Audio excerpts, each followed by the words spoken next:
Hello, gentlemen. I have returned here after another long week. Hello to you men out there facing the silence inside your own bedrooms. I have read a great many private messages from you this past week. And there is one story that keeps repeating itself in every single email. I have tried everything already, but she still does not want me. Today, I am going to give you a piece of advice that sounds crazy. If you genuinely want to save this cold and distant marriage of yours, stop caring about whether your wife wants to make love or not. Sounds extreme and completely backwards, doesn't it, gentlemen? Sounds as if I am telling you to give up on the love of your life. No, that is not what I am saying at all here today. The harder you try to activate her desire on demand, the further you unintentionally push her away from you each day. You are destroying your own masculine identity with your own two hands. Sit down and listen to me explain this thoroughly over the next few minutes. American society and Hollywood movies have been lying to you for years. They taught you that sex must always be spontaneous and full of passion. It must look like a movie scene. Two people lock eyes and tear off shirts. Like Brad Pitt and Angelina Jolie in the movie Mr. and Mrs. Smith. They assume that men crave it 24 hours of every single day, and that women always run away, always pout, always need to be soothed. These are toxic lies that are deeply and seriously distorted, gentlemen. Spontaneity in long-term sex is a myth woven together by Hollywood. It exists for about the first 3 months of every new romance. After that, it disappears along with the early love chemicals in the brain. Scientific reality has proven something completely different from this myth. Many people have what we call responsive desire, not spontaneous desire.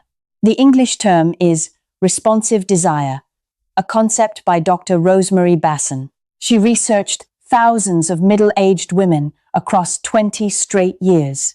They do not think about sex all day long the way that men tend to. They do not watch you fix the car and suddenly feel turned on. They do not watch you wash the dishes and suddenly want to go to bed. But they will feel wonderful once the process actually gets started. When their body is awakened inside a truly safe environment, it needs a solid connection that has been built up day by day. This is the desire pattern of most women after the age of 45. Before we go any deeper, I have one important note for you, gentlemen. This content does not apply to cases involving domestic violence. It is not for marriages that involve any kind of physical abuse. Not for cases of long-term emotional abuse stretching across years. It also completely excludes cases involving an active, ongoing affair. If you are in one of those situations, please seek medical help today. Call a marriage counseling hotline at some point during this very week. Now let us look squarely at the 4 toxins killing intimacy in your home. 4 toxins that you yourself are unintentionally pouring in every day. The first toxin is the trap that I call waiting for a miracle. You believe that desire will fall from the sky on some random evening. A beautiful Friday night, perhaps after the second glass of red wine, after the two of you finish watching a romantic film on Netflix together, after you surprise her with a bouquet of roses on an ordinary day. You prepare nothing. You exert no will. You simply sit and wait around. You wait for a miracle that you have laid absolutely no foundation for. The miracle of sex does not exist in a 20-year marriage anymore. It is something that has to be built one brick at a time, day by day. The second toxin is a script I call the dream wife scenario. Your wife is forcing herself to play the role of being always available. She smiles when you touch her, even though her body is utterly exhausted. She nods when you suggest it, even though her heart is silently refusing. She performs like an actress, reading a script in front of an audience. This drains the life out of her bit by bit with every passing year. She feels completely isolated inside her very own bedroom each night.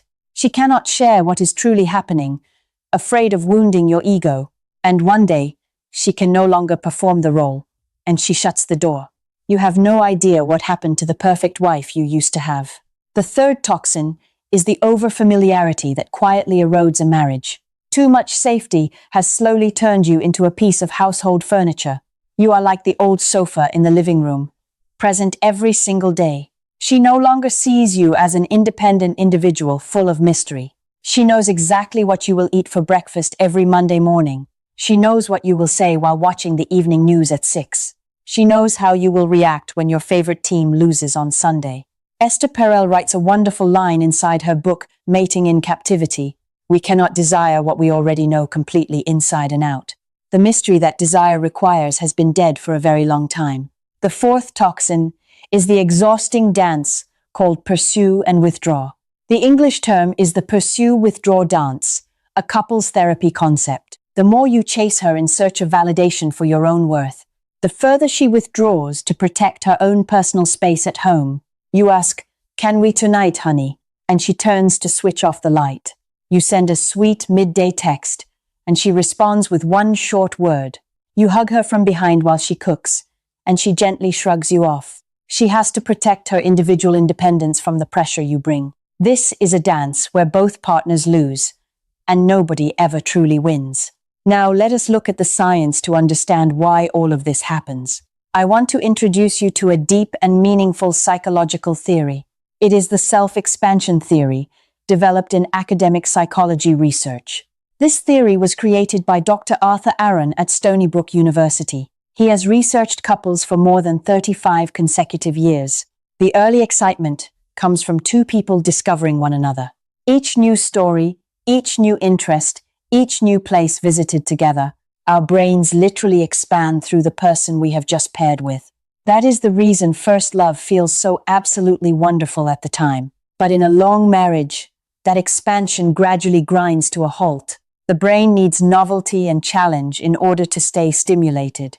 Without that, the dopamine system inside of you grows stagnant. And when dopamine stops releasing, desire stops existing right alongside it. Sex is not simply about physical release, gentlemen. Not at all. It is a biochemical glue that lowers stress through the hormone oxytocin. It is a reward system that bonds two people together through endorphins. It is a healing mechanism for the invisible wounds carried by both partners.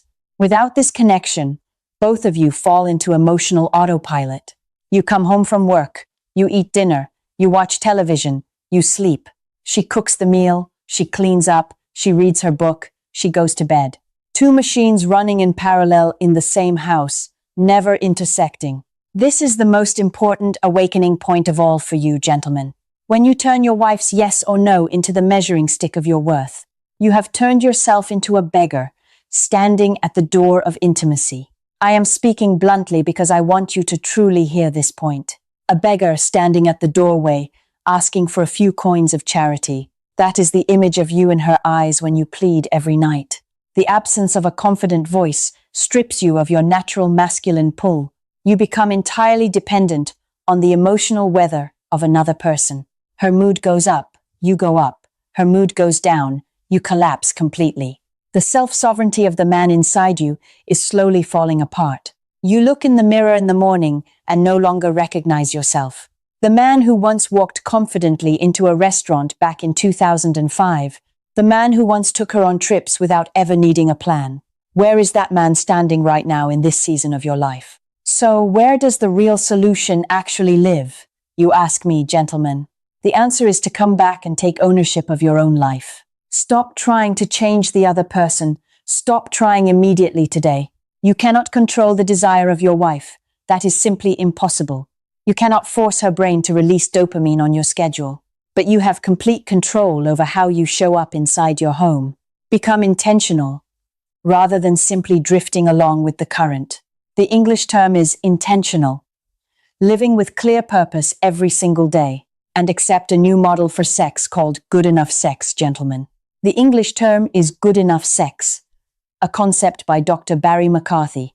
Stop pressuring yourself to achieve perfection in every single encounter.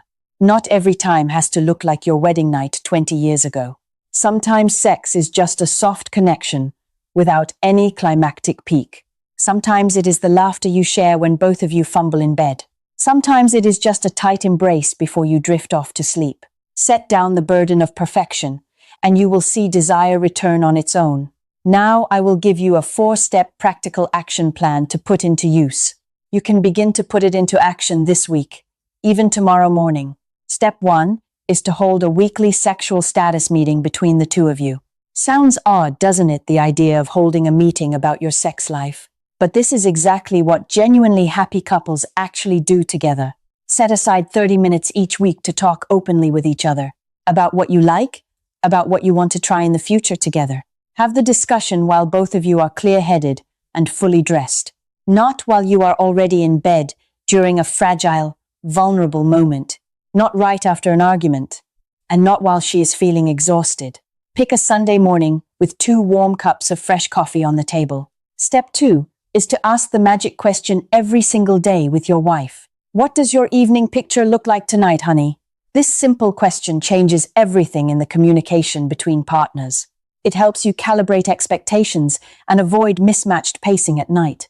She might say, I just want to watch a movie and turn in early tonight. She might say, I want to sit and talk with you on the back porch. She might say, I want you to massage my feet for about 30 minutes.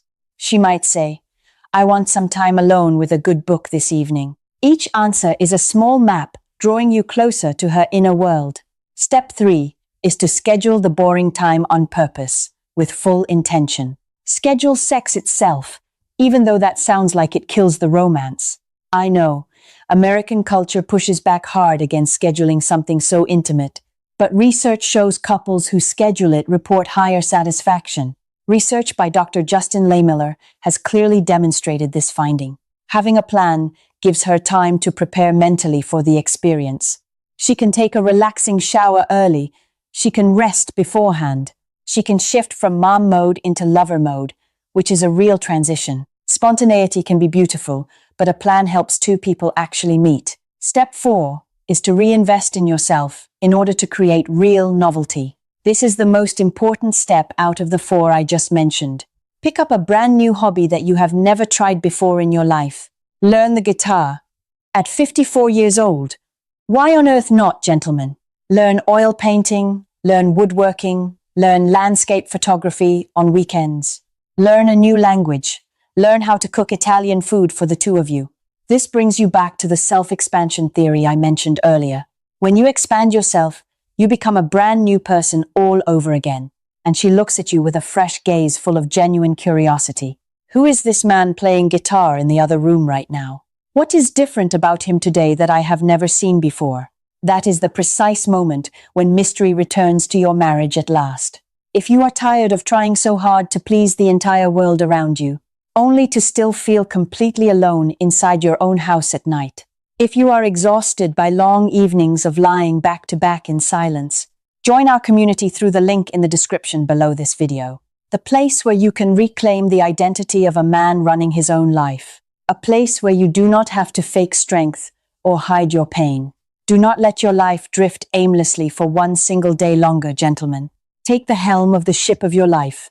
Starting today, right now. Finally, I want you to put down the phone and close your eyes gently. Take one deep breath, hold it for 3 seconds, then exhale slowly. Travel back through time to the wedding night of you and your wife. The night when she looked at you with a gaze you will never forget. The night when you touched her not out of mere physical craving, but because you wanted to become a part of her soul forever and always. That feeling, do you still remember it clearly today, gentlemen? Now open your eyes and ask yourself one final question of your life.